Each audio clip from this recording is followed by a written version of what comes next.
2020년 12월 24일 새벽기도회를 시작하겠습니다. 함께 사도신경으로 신앙 고백 드리겠습니다.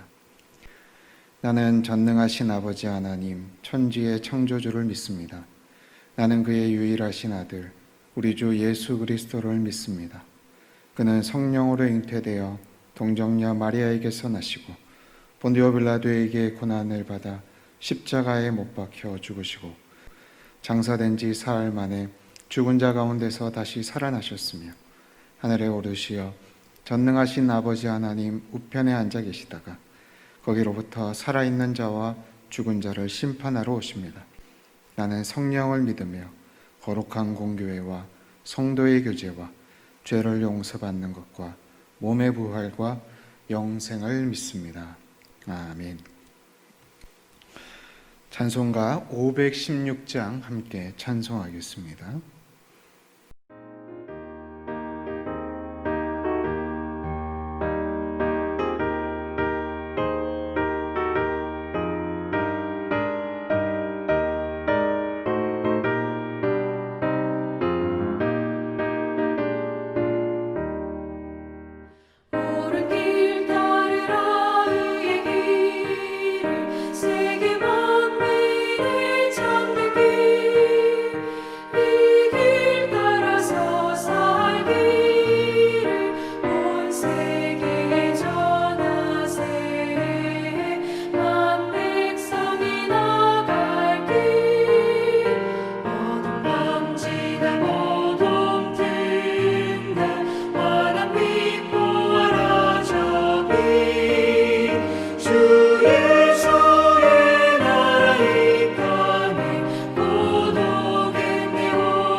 오늘 하나님께서 우리에게 주시는 말씀은 베드로후서 2장 10절에서 22절까지의 말씀입니다. 베드로후서 2장 10절에서 22절까지 말씀을 제가 봉독합니다. 특별히 육체를 따라 더러운 정욕 가운데 행하며 주관하는 일을 멸시하는 자들에게는 형벌할 줄 아시느니라. 이들은 당돌하고 자긍하며 떨지 않고 영광 있는 자들을 비방하거니와 더 큰 힘과 능력을 가진 천사들도 주 앞에서 그들을 거슬러 비방하는 고발을 하지 아니하느니라. 그러나 이 사람들은 본래 잡혀 죽기 위하여 난 이성 없는 짐승 같아서 그 알지 못하는 것을 비방하고 그들의 멸망 가운데서 멸망을 당하며 불의의 값으로 불의를 당하며 낮에 즐기고 노는 것을 기쁘게 여기는 자들이니 점과 흠이라. 너희와 함께 연애할 때에 그들의 속임수로 즐기고 놀며 음심이 가득한 눈을 가지고 범죄하기를 그치지 아니하고 굳세지 못한 영혼들을 유혹하며 탐욕에 연단된 마음을 가진 자들이니 저주의 자식이라. 그들이 바른 길을 떠나 미혹되어 부올의 아들 발람의 길을 따르는도다. 그는 불의의 삭슬을 사랑하다가 자기의 불법으로 말미암아 책망을 받되 말하지 못하는 나귀가 사람의 소리로 말하여 이 선지자의 미친 행동을 저지하였느니라. 이 사람들은 물 없는 샘이여 광풍에 밀려가는 안개니 그들을 위하여 캄캄한 어둠이 예비되어 있나니 그들이 허탄한 자랑의 말을 토하며 그릇되게 행하는 사람들에게서 겨우 피한 자들을 음란으로서 육체의 정욕 중에 유혹하는도다. 그들에게 자유를 준다 하여도 자신들은 멸망의 종들이니 누구든지 진 자는 이긴 자의 종이 됨이라. 만일 그들이 우리 주 대신 구주 예수 그리스도를 알므로 세상의 더러움을 피한 후에 다시 그 중에 얽매이고 지면 그 나중 형편이 처음보다 더 심하리니 의의 도를 안 후에 받는 거룩한 명령을 저버리는 것보다 알지 못하는 것이 도리어 그들에게 나으니라. 참된 속담에 이르기를 개가 그 토하였던 곳에 돌아가고 돼지가 씻었다가 더러운 구덩이에 도로 누웠다 하는 말이 그들에게 응하였도다. 아멘. 베드로후서는 마지막 때를 살고 있는 이들에게 전하는 메시지의 성격을 띠고 있습니다. 그래서 대림절 기간 다시 오실 예수님을 기다리는 우리들이 묵상하고 적용하기에 참 좋은 성경이라 할 수 있습니다. 마태복음에 나와 있듯이 마지막 때에 특별한 현상 중에 하나는 거짓 선생, 거짓 선지자들이 많이 늘어난다는 것입니다. 오늘 본문에서는 그 거짓 선생에 대해서 그들이 어떠한 목적으로 살아가는 자들인지를 잘 전달해 주고 있습니다. 우선 거짓 선생들은 하나님의 권위를 멸시한다라고 이야기합니다. 10절 후반부에 영광 있는 자들을 비방한다라고 전하고 있습니다. 성경은 사람이 다른 사람을 욕하는 것은 옳지 않다라고 이야기를 합니다. 하물며 하나님에 대한 비방이라고 하는 것은 정말 옳지 않은 행동, 정말 보통 큰 죄악이 아닐 수 없는 것이죠. 11절을 보면 사람들보다 더 큰 힘과 능력을 가진 천사들도 주님 앞에서 비방하거나 고발하는 것을 듣지 못했다라고 전하고 있습니다. 그런데 거짓 선생들은 자신들이 그런 권리라도 있는 양 하나님을 비방하고 하나님을 욕합니다. 그래서 우리는 이 사람이 하나님의 참된 선생인지 거짓 선생인지를 알려면 이 사람이 자신의 삶을 통해 누구를 드러내는지를 보면 알 수가 있는 것입니다. 전도를 하고 봉사를 하고 선교를 하는 것. 그런데 이 모든 일들 속에서 내가 봉사하고 내가 선교하고 내가 전도했다라는 말들이 나온다면 그 사람의 중심은 하나님이 아니라 사람이 있는 것입니다. 내가 아니라 하나님이 하셨다라는 고백, 하나님께 영광 돌리는 것, 내 삶을 통해서 하나님이 드러나게 하시는 것, 이것이 바로 참된 선생의 모습인 것입니다.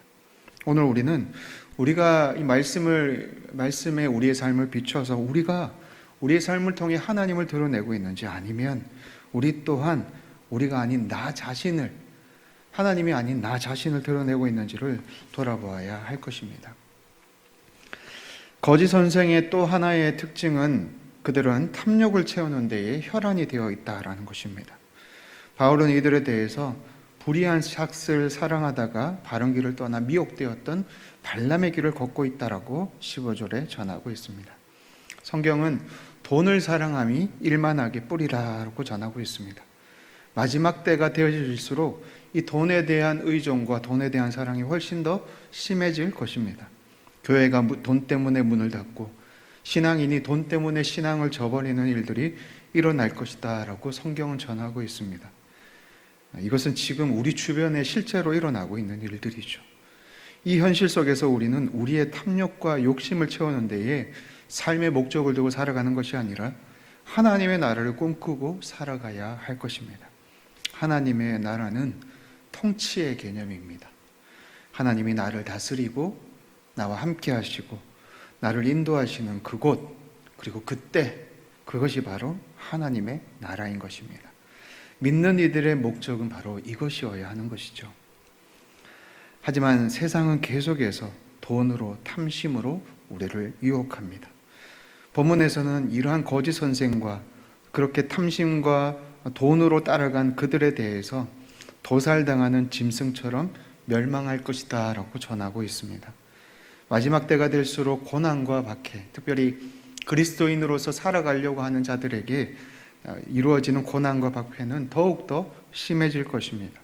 하지만 그 고난과 박해는요, 우리 주 예수 그리스도께서 다시 오실 그날 완전히 끝이 나고 우리는 고난 끝에 예수님과 승리의 편에 서 있을 것입니다. 하지만 거짓 선생과 하나님을 비방하고 탐욕과 욕심을 채우며 살아가는 이들은 반대편에서 돌아올 수 없는 길을 걸어가게 될 것입니다. 그리스도를 믿는 삶, 그리고 그 그리스도와 함께하는 삶, 그 길로 사람들을 초청하십시오. 이미 그 길을 걷고 있는 우리가 해야 할 마땅한 길입니다. 원수가 우리를 유혹하고 탐심으로 우리를 유혹할지라도 우리는 거기에 게임에 넘어가는 것이 아니라 오히려 그 가운데 있는 그들을 불쌍히 여기고 그들에게 예수님을 알려주고 예수님을 전할 수 있어야 할 것입니다. 마땅히 그들을 위해서 그들을 위해 기도해 줄 수 있는 우리가 되어야 할 것입니다. 그렇게 조금씩 주님의 축복의 통로로서의 삶을 살아가는 저와 여러분이 되시기를 주님의 이름으로 축복합니다. 기도하겠습니다. 살아계신 아버지 하나님, 우리의 탐심과 돈을 따라가는 인생이 아니라 우리와 함께 하시는 하나님의 통치와 하나님의 인도함을 우리의 삶의 목적을 두고 우리의 삶을 통해서 하나님을 나타내고 하나님께 영광 돌리는 축복의 통로의 삶을 살아갈 수 있는 우리가 되게 인도하여 주시옵소서.